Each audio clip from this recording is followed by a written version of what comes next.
So my game is very much like a football game or whatever game that sport you might play. This game connects with other games magically. The rules are similar. So for instance, you don't want to try to do too much. Especially if you have the better team and you know you do, you want to guide your quarterback to do his best to focus on not forcing anything, because the game comes down to those few plays where the momentum shifts.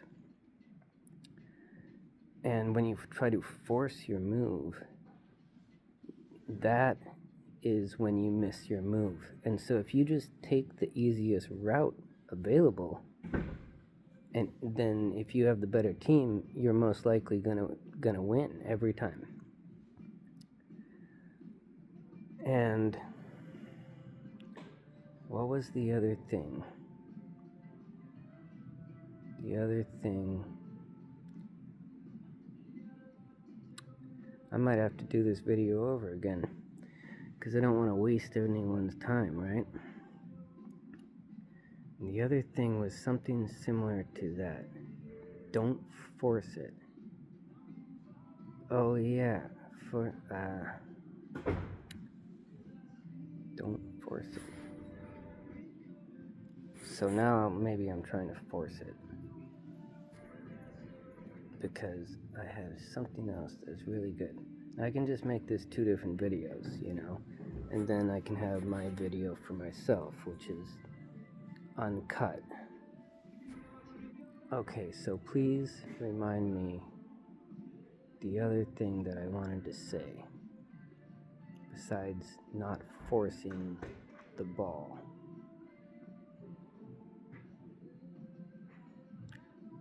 Knowing when your move is? No. So knowing when to record, for one thing, is apparently is a thing, because I'm always guided to record when I'm 100% sober. And if I ever try to record when I'm not, then it usually doesn't work out quite as well. I end up saying way too much fantastic, weird stuff, or I end up losing my train of thought, like in this one. And right now, I'm just on pot and Adderall. And maybe now that I've been honest about that, I'll be able to regain my train of thought and keep this video to be entertaining the whole way through. So I'm in the airport right now. I am heading for San Francisco. Here we go, next adventure. Leaving Bellingham, leaving home to go to one of my other 2 homes, San Francisco. One of my other 3 homes. The third one is in Alaska. Fishing in Alaska, back home to Bellingham, and then flying down to California, San Francisco to go crabbing for 2 months. And then I come back to Bellingham for another few months before going fishing again. It's a nice little program I got going on here. Very, very nice. So much can be discovered just by being on the water, on the ocean water. Catching fish for a living is such a amazing, interesting, entertaining, and life, and it's the best place for the game of life to occur, because there's so many little things that you do in it that's the game, right?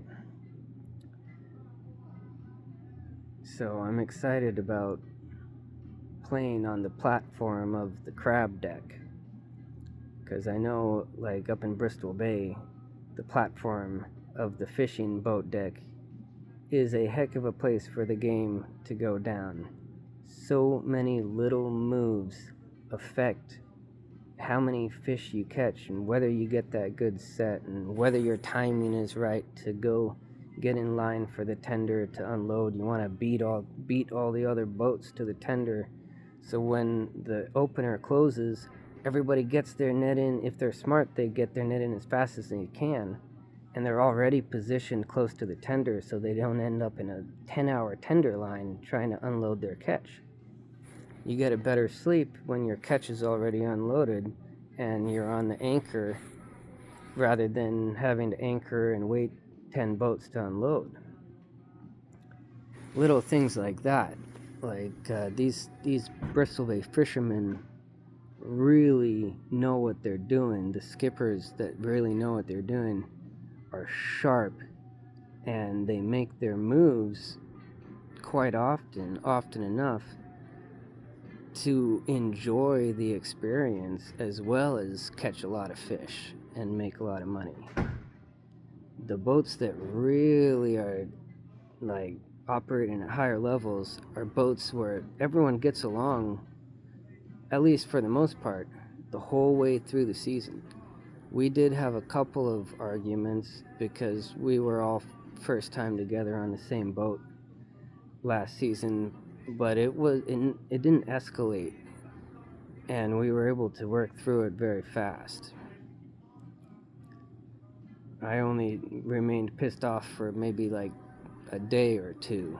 That was a lot better than like in the past where I was like mad for an entire week at the guy that we were fishing with. Long story, like he came into my bunk area and gave me crap for something I hadn't done or whatever. And I took it personal because I was laying in my bunk. Something about you don't want to attack someone when they're in their bunk. Remember that if you're a fisherman. And fishing, oh man, I'm going to do some videos now that I got the video juices rolling. I'm going to do some fishing videos explaining how to operate on a high level on a boat. I can't wait to get my GoPro. I guess I got a spring for that. And ask people before recording them and stuff like that. I don't know. Yeah, it's just amazingly enough, the skipper of the crab boat I'm on was the deckhand that I fished with who yelled at me in my bunk. He was only like 20 at the time, and me and him were my cousin's original crew for Bristol Bay Sockeye.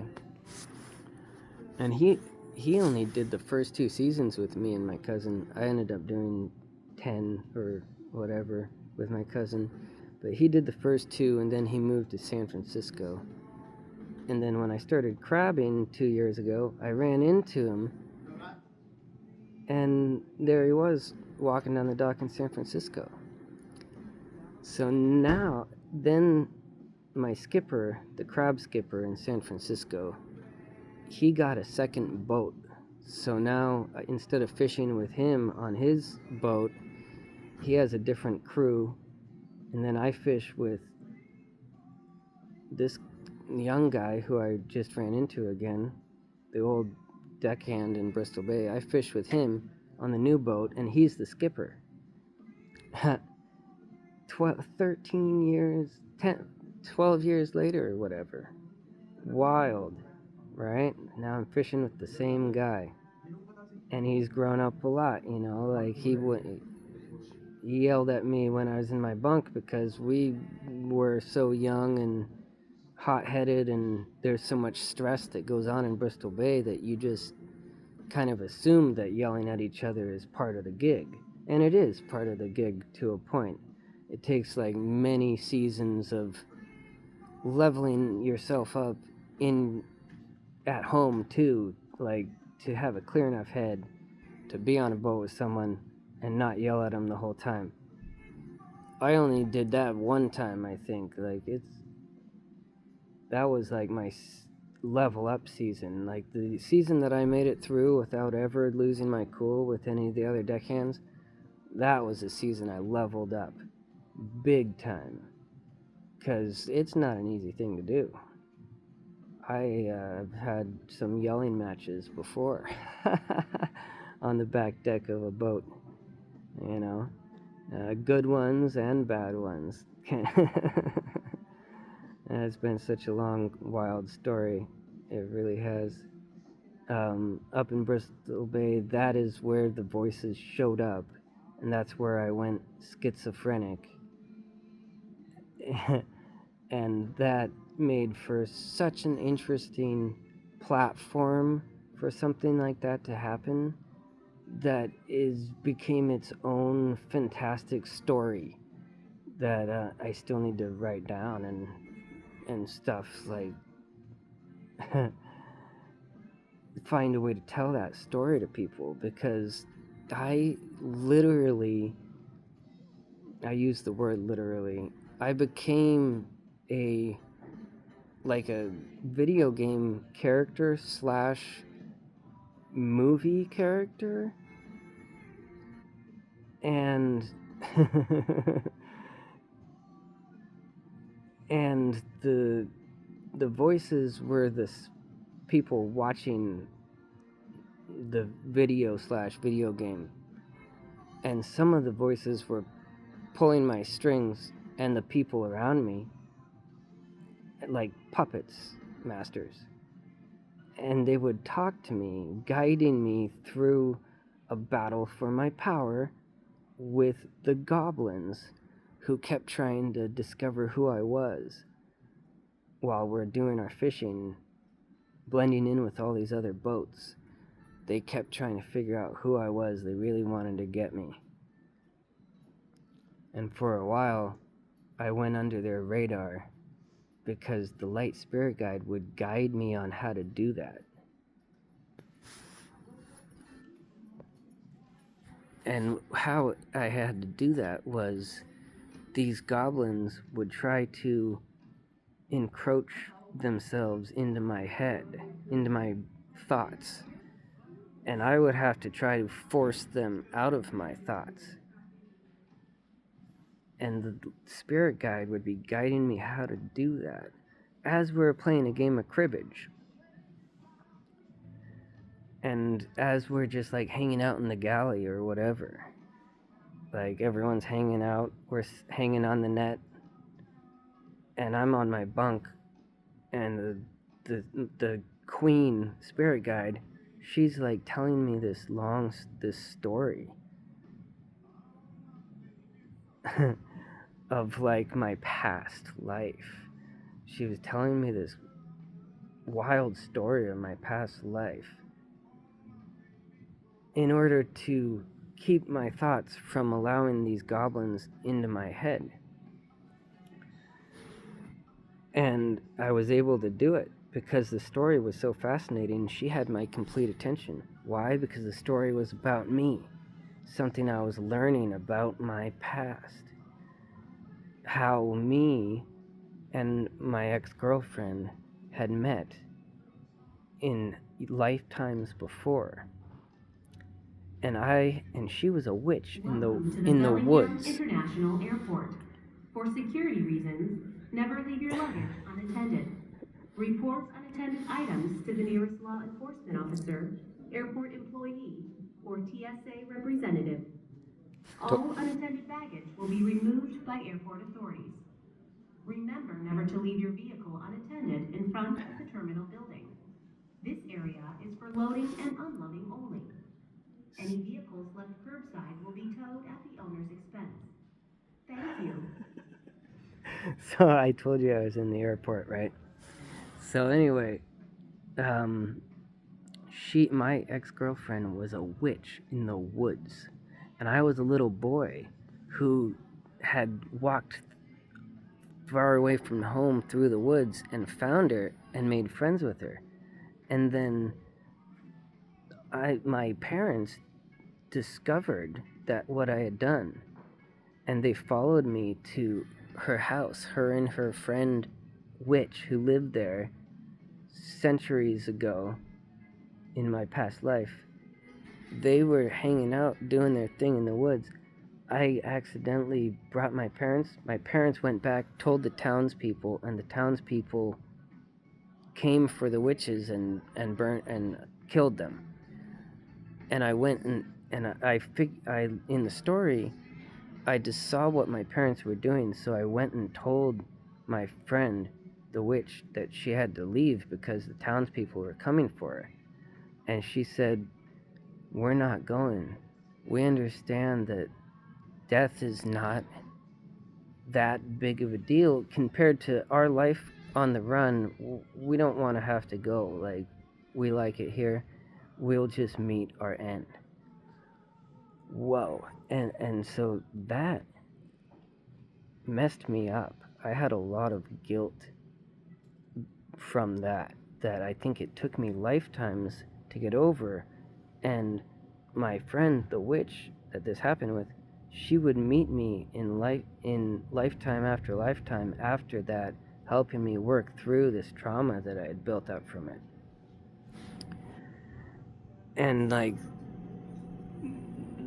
And finally, right, like lifetimes later, finally, I'm not messed up from it anymore. And so I've been like being groomed since the beginning to meet these voices and have them guide me to play the game, to turn the game of reality into something that other people whoever's ready wants to at some point incorporate that into their lives and also become these video game characters. And that would look different for everyone. Like some people might even like meet the voices, right? By following my guidance and face their darkness and overcome it, because now we know that this can be done. This thing can be overcome by following the guidance that I will guide with whoever is like ready to do that, and anyone who wants to follow me for entertainment value or anything, whatever, right? But it's all good for it's gonna be good for different people, you know. The different aspects of it are good for different people.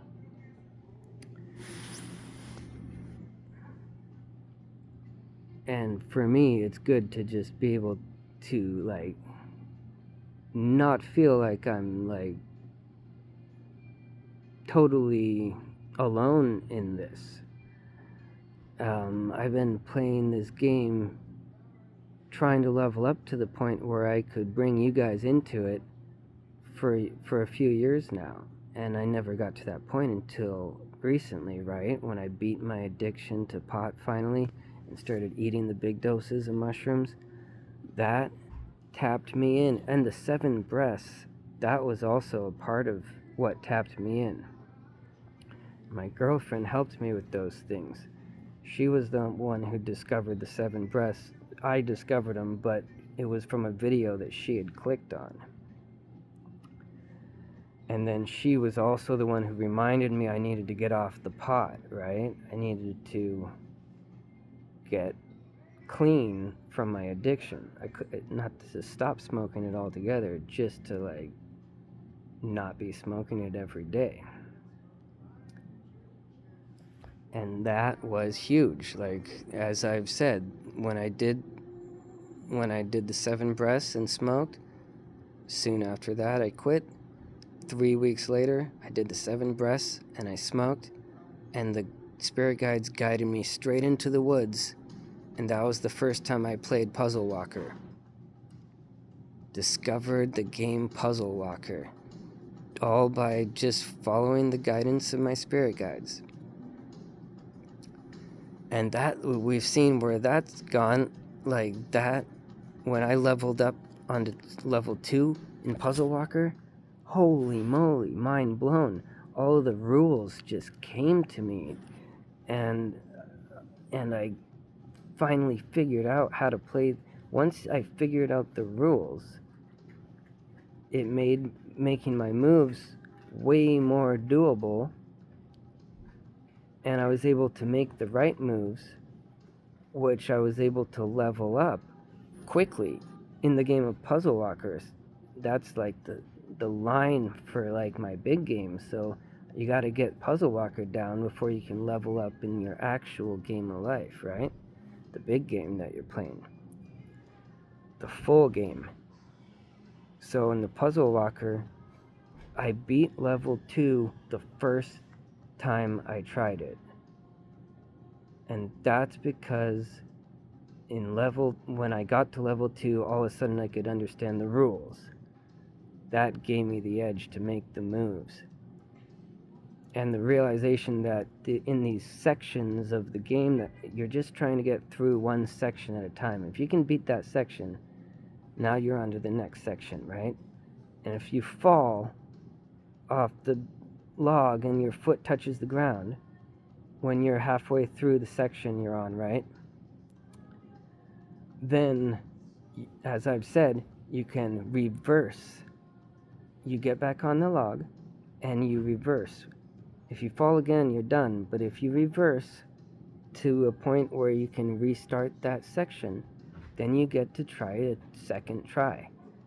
And then you get a third try at that section if you fall again. So you only get 3 tries per section. That's important to know, because if you follow all these rules correctly and practice having good balance, then you're going to be able to pass your level quickly. So then I was on level 3. So after level 2, I didn't smoke for like the whole week. I went a whole week. And then the next week, I know it's the right day. I go outside and I take my hit and I went on the puzzle route, and it was level 3. And that was the one where my dog got in the way and was attacking the tree right in my lap, which was hilarious. She became a part of the game. How cool was that? And she was like a boss, like she was like a little bad guy. Unknowingly, obviously, she would never have done that on purpose to fuck with me, or maybe she would, but not maliciously. But my dog, she wasn't even aware of what she was doing. She just became a part of the game. It was awesome. And I was able to get on top of the branch. She didn't mess me up so bad that I touched the ground and lost one of my lives, right? So on level 3, that was like the beginning of the level when the dog got in the way. That was the first move in the level. After that, I went on a whole route that ended up coming back around, like I had explained before, circling back around to that first branch that I had started on, and I ended up walking up it. So I started the level dangling below it, maneuvering to the base of it, and I ended the level by walking up it. And then there was and I completed it, and then there was 2 more parts of that level. I was out in the woods for maybe like an hour, and each different part of that level were like 20 minutes each or something like that. And oh, that's right. So as it happened, at the end of that level, I'm on one of the last moves. And this was an amazing level too. There were some really fun parts. There was like this one move that I ended up doing 2 different times where I'm like transferring small trees, and all of a sudden the tree I transfer onto goes down, whoa, towards the ground. And I'm like, catch myself. I'm like, just hold on to it for dear life. And sure enough, it stops before it hit the ground. It just like was like a little elevator. And I'm like, oh shit, now I'm down here. Got back, stood up, and found the next move. That was a really neat part of that level. But the other neat part of that level was the very like one of the last, it was the very last hard move. It was down to the wire because I had thrown some interceptions. I had hit the ground. I had died a few times, right? This particular level 3, it was a comeback. An amazing comeback. I was behind. I was looking like I was gonna lose big time. And I just was so determined to give it my best shot that I was given the opportunity to do that. I was walking up this little tree, this tree that's going at an angle. I could only use my hands a little bit on certain branches, and not well, I don't remember exactly. Sometimes I can use my hands to balance myself on the little branches more than other times, but that's what I was doing. I was using the little branches to balance myself as I was walking up this little tree, and I fall, and I'm like straight up lost my balance, and it's like too late. I'm like going down, and I knew that everything was riding on this game. I just kept on imagining that I was the quarterback of the Seahawks. I made it up. I was just like, I'm just gonna. Somehow it just came to me as I was on this level 3. I was my own little quarterback in the woods of my own game. But that game, I was like, dude, I'm Sam Darnold. And when I fell, I knew that if I hit the ground in that fall, I was gonna vote for the Rams.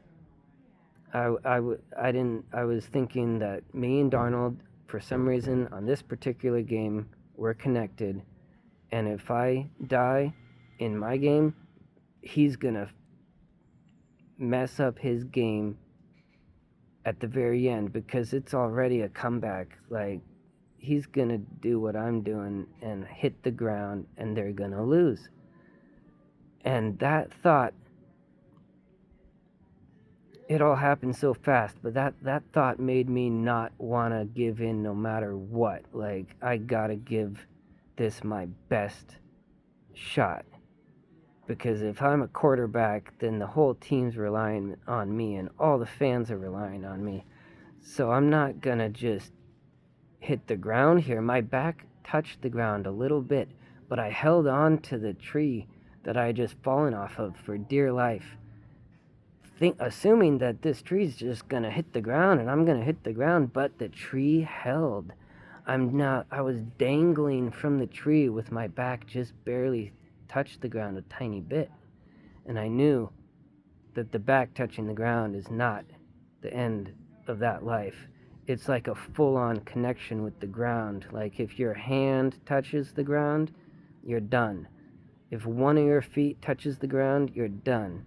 If your back lands on the ground and you're laying on the ground, you're done. Never leave your luggage unattended. In most situations, there is one situation where you're not done, or that, like, it's different. I don't know if it's a loss when that happens or what it is, but one time I was climbing up the tree and it crashed and fell to the ground on top of me. And because I wasn't like stuck or hurt in any way, I felt like maybe that was a win. Like, I don't know. That was a gray area. It's hard to tell sometimes if you won your move or not. You know, like, if you're dangling from a tree and it crashes to the ground on top of you, you're like, you kind of base that off whether you're hurt or not. If you're hurt, you're like, yeah, I definitely missed my move on that one. even if it's just a tiny scratch, you know. But if you're like unharmed, then maybe you actually did make your move. You know, having that tree break on top of you might have been your move. Every move is different. You kind of just tell what it means in the moment. The better you can listen, the more interesting your game is going to become. Because that's what the game is all about, is practicing listening to the guidance of the light spirit guide.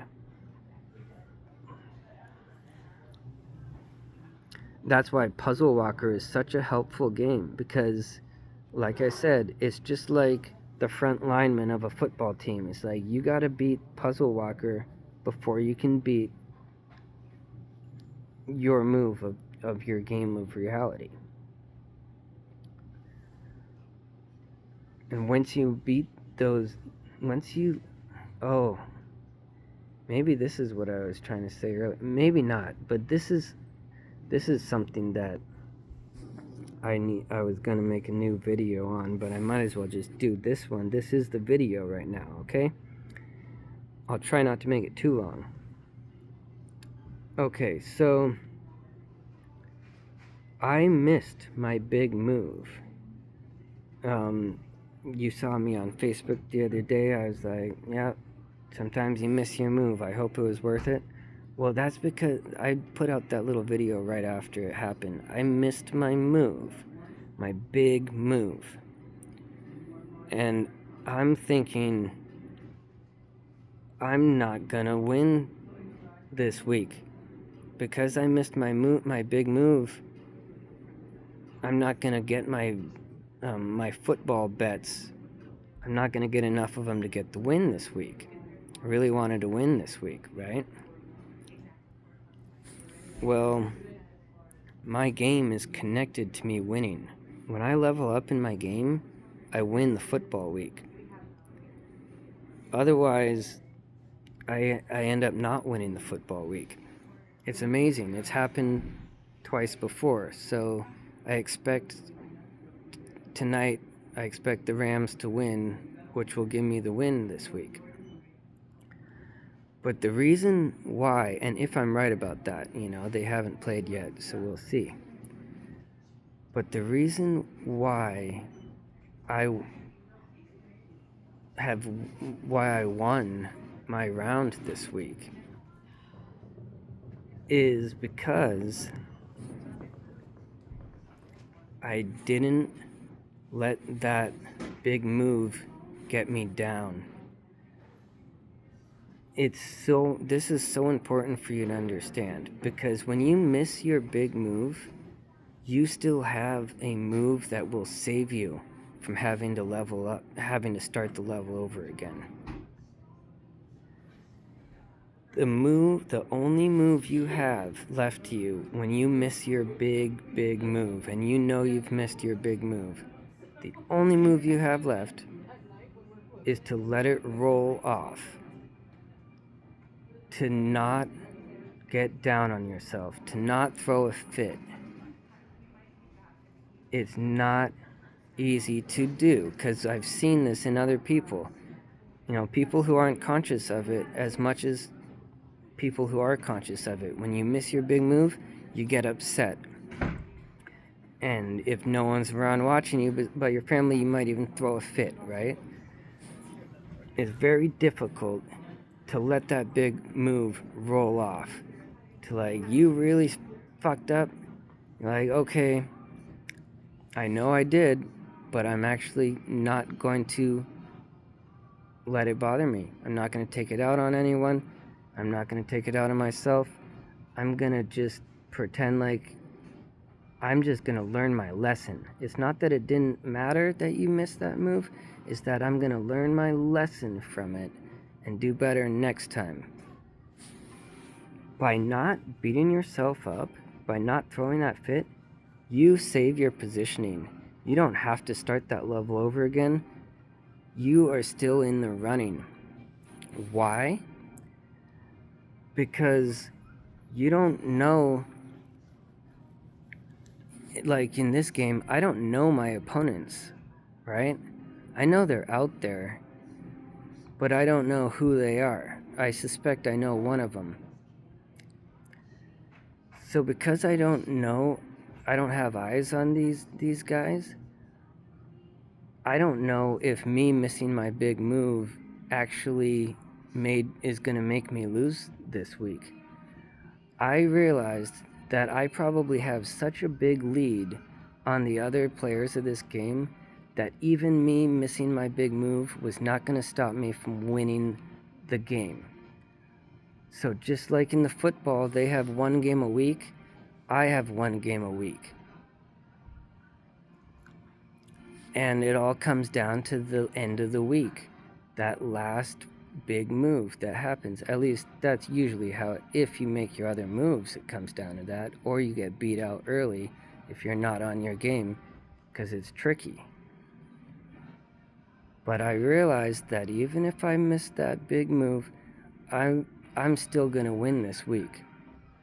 Because I believed that, and because I realized that it was probably true, that's what made it true.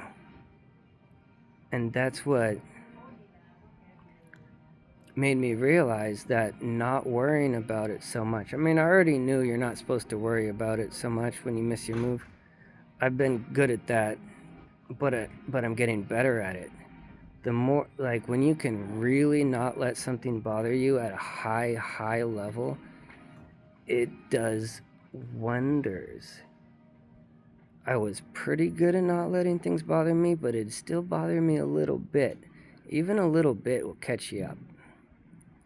Once I realized that even with this mistake that I made, that I worked for weeks to get to that point of just staying vigilant, staying focused, all of that went up in flames by one little mistake I made.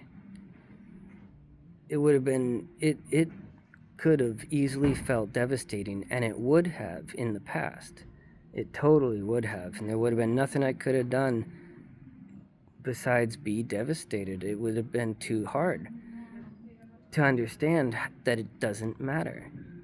But now that I've got to the level I've gotten to, I realize that it doesn't matter, and that's your move. And like I just explained, by making that move, you are still in the game. You can throw interceptions in the game. You can throw 5 interceptions. There's been players who have won the game after throwing 5 interceptions before. They had to come back. They were probably down like 22 points or more. But they did it because they knew they were better.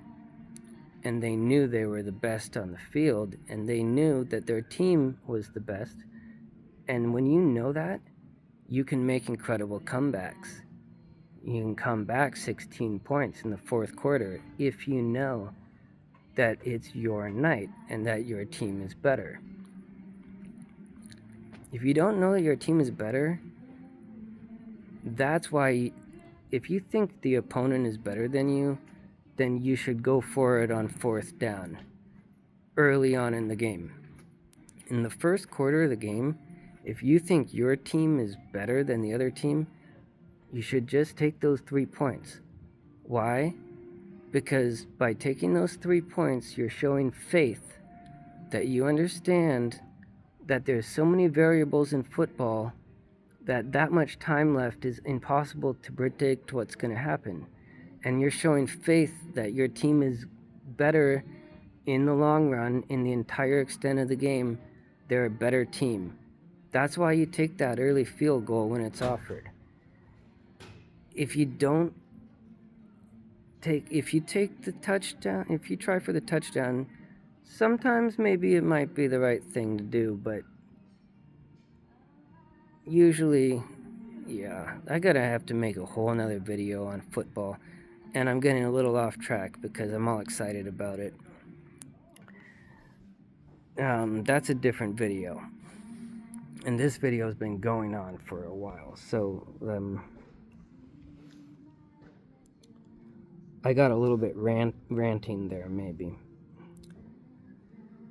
That's because I see the similarity in these football games and in these quarterbacks and in myself. For instance, a quarterback who shows his ego to the crowd when he makes a great move ends up paying for it later.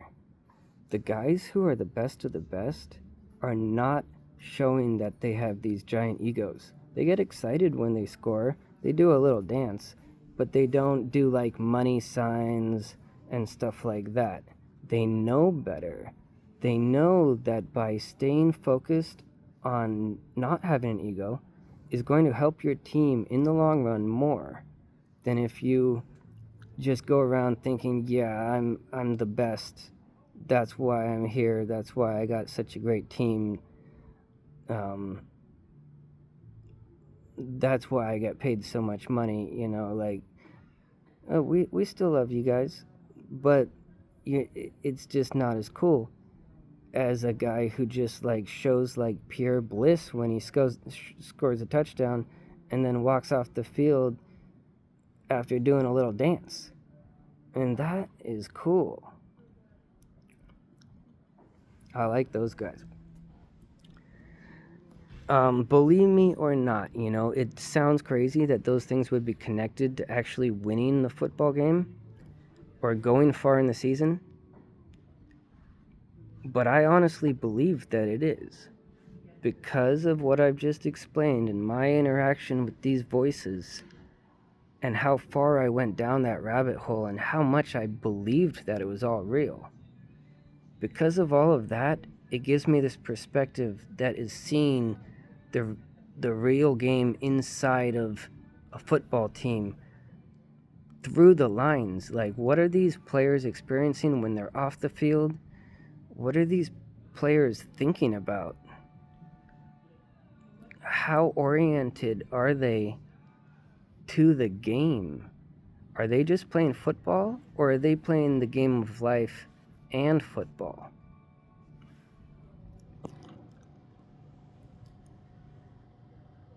So I really like this song, so I think it's a good time for me to just listen to the rest of it and say goodbye to all you guys from now. Blessings to you all. Thank you so much for watching.